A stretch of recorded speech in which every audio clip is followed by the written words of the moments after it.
Halo, kembali lagi bersama saya Sebastian Salang dalam diskusi titik temu, diskusi akhir pekan RKN. Kali ini diskusi titik temu mengangkat sebuah topik yang hangat belakangan ini, yaitu berkaitan dengan kisru di Golkar. Nah, karena itu kami mengangkat topik Golkar atau menjelang Pilpres Golkar dibelah.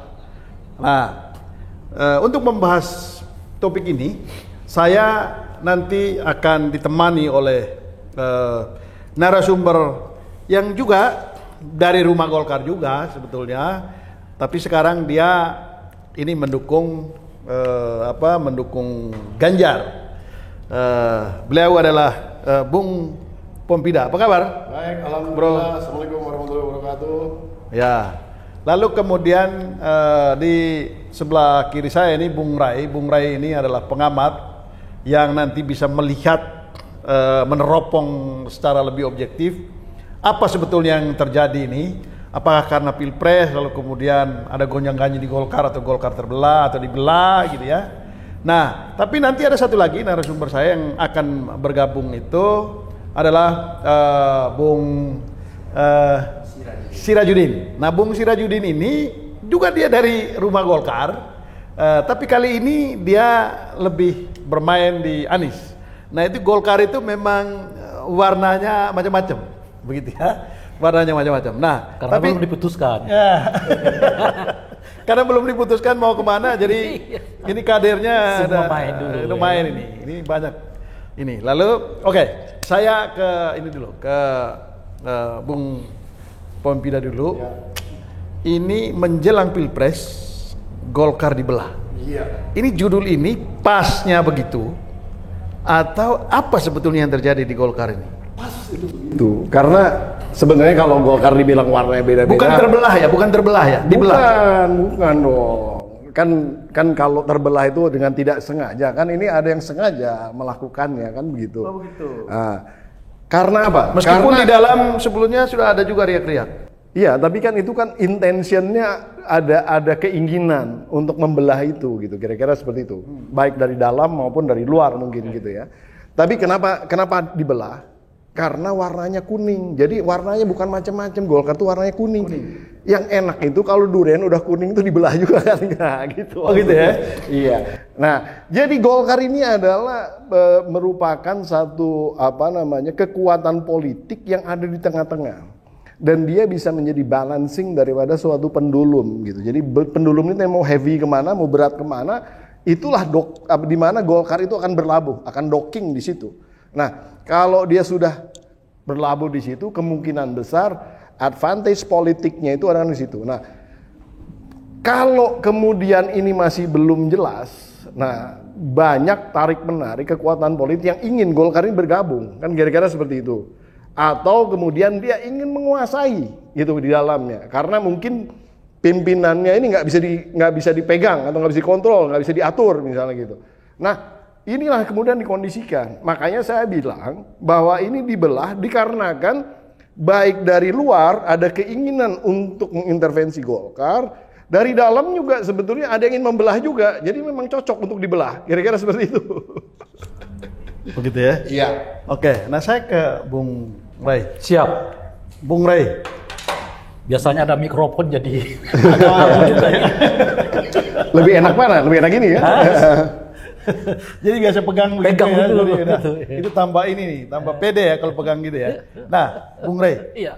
Menurut Bung Rai, ini Golkar dibelah. Emang seberapa penting Golkar ini sampai harus dibelah? Kalau sekarang, Bas ya, sekarang nih posisi sekarang, ini penentunya di Golkar menurut saya. Oh gitu? Iya. Sebab kalau Golkar menyatakan memutuskan masuk ke dalam salah satu dari 3 koalisi ini, posisinya bisa menang atau berimbang. Oh gitu ya? Misalnya nih, kita kasih contoh. Kalau Golkar mengatakan ikut koalisi Anies, misalnya nih, Anies naik. Bisa seimbang tuh, di angka 30-an. Oh, 3-3 nih dari 3 pasang itu bisa... Ya. Enggak, kalau untuk kasusnya Anies, dia naik. Jadi 3-3-nya bisa seimbang. Kalau dia masuk ke Prabowo, makin melejit. Bisa meninggalkan 2 kandidat yang lain kan. Kalau masuk dia ke Ganjar, begitu juga. Dia bisa melampaui Prabowo gitu ya. Nah oleh karena itu satu-satunya sekarang menurut saya yang paling ditunggu kiprahnya untuk menyatakan koalisi mau kemana itu adalah Golkar, karena sangat menentukan terhadap satu keseimbangan perolehan suara di antara kandidat, yang kedua untuk menyatakan kenaikan suara kandidat melebihi kandidat yang lain gitu.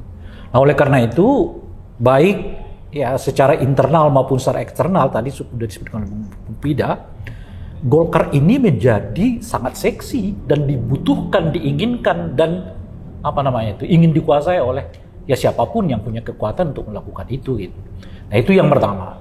Nah yang kedua adalah ini menurut saya ada hubungannya juga dengan masa depan politik orang per orang juga di Partai Golkar gitu. Nah misalnya gitu, kalau saya lihat kandidat yang menyatakan diri siap lah kalau misalnya diusung nanti kalau betul-betul misalnya Munaslup itu terjadi gitu, saya membaca kan ada 2 nama sekarang yang menonjol. Tentu mungkin akan masuk nama-nama yang lain kita nggak tahu. Tapi setidaknya 2 yang secara terbuka menyatakan siap. Kalau kedua-duanya menurut saya memang sangat membutuhkan perahu pasca 2024. Sebab baik Bahlil maupun katakan LBP dalam hal ini nggak punya pegangan nih pasca 2024 gitu. Oleh karena itu sangat masuk di akal bagi saya kalau mereka menginginkan satu kekuatan organisasi sosial politik ya untuk tetap membuat mereka diperhitungkan dalam ranah politik ini gitu.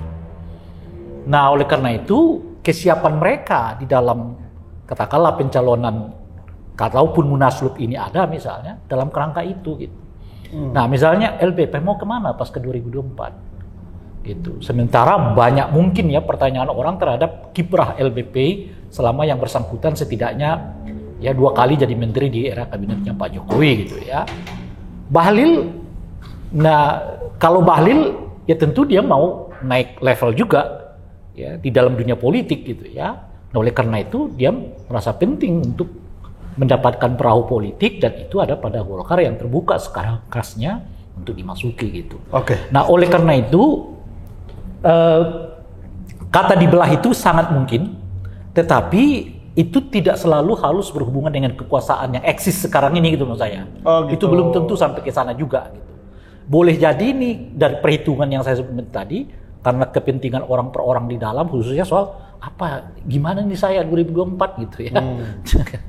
Dan yang kedua tentu saja adalah soal pengaruh dari atau keinginan dari kandidat-kandidat lain untuk memasukkan Partai Golkar masuk di dalam teman koalisi mereka. Saya ke Bung Pompi dulu. Bung Pompi, Bung Ray tadi mengatakan ini saat ini Golkar itu posisinya seksi. Selalu itu. Ya? Selalu ya? Selalu. Pede sekali ini. Loh, makanya kan kalau di Golkar itu mendekali Pilpres pasti kisruh terus kan. Karena itu tadi sebetulnya. Iya.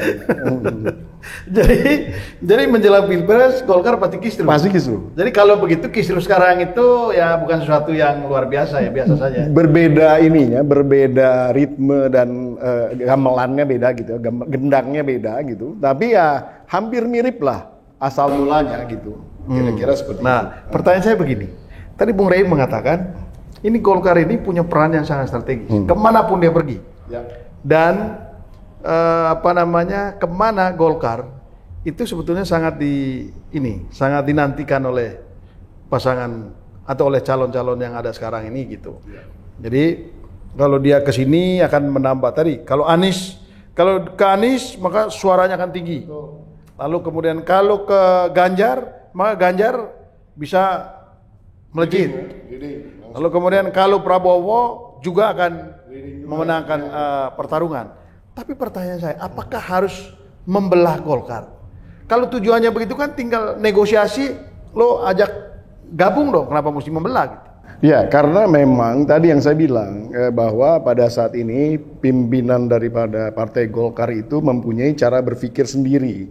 Ya, jadi nggak bisa kemudian sesuai dengan persuasi-persuasi yang berjalan gitu. Jadi sehingga ya karena dia punya ada ambisi politik tersendiri yang dia ingin bermain di situ. Nah, ambisi politik ini yang kemudian dianggap oleh beberapa pihak baik dari dalam maupun dari luar ini tidak sejalan itu pertama dengan kepentingan mereka sendiri tentunya ya.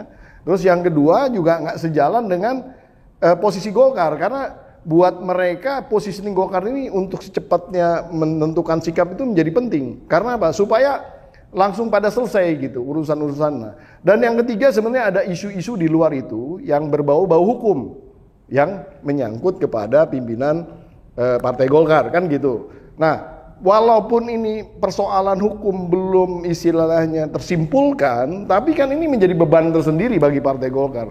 Jadi memang ada urgensi membelah itu. Tapi kan membelah Golkar ini ibarat tadi duren ya. Duren itu membelah nggak bisa sembarangan, nggak bisa pakai tangan kosong. Duren itu tajam kok gitu kan. Nah, Golkar juga gitu, mau membelahnya juga banyak duri-duri tajam di situ. Kalau tidak menggunakan alat yang tepat dan cara yang tepat, nah nggak bisa dapat duren di dalamnya gitu. Kira-kira seperti itu sebenarnya. Oke, ini soal filosofi belah duren ini makin menarik.